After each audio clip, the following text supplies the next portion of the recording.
سازمان همکاری شانگهای از آماده شدن این سازمان برای ایفای نقش موثرتر در راستای امنیت و توسعه منطقه خبر داد. به گفته ژانگ مینگ، از آنجایی که امنیت و توسعه دو موضوع مهم سازمان همکاری شانگهای هستند، این سازمان برای امنیت بهتر منطقه دامنه دسترسی خود را گسترش داده است.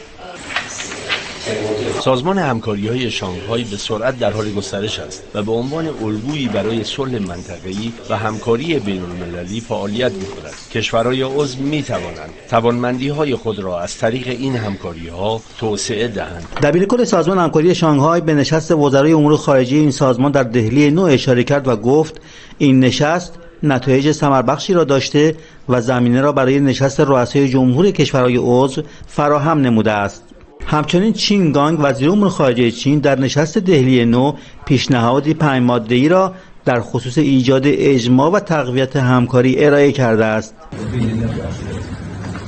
کشورها باید ضمن مخالفت با دخالت نیروهای بیگانه در مسائل منطقه از حاکمیت، امنیت و منافع یکدیگر با همبستگی و اعتماد متقابل حمایت کنند.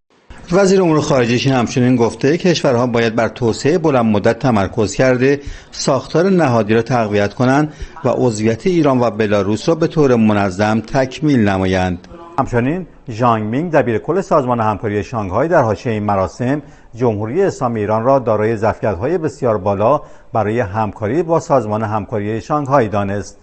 محمد رضا خالق‌وردی، خبرگزاری صدا و سیما، دبیرخانه سازمان همکاری شانگهای، پکن.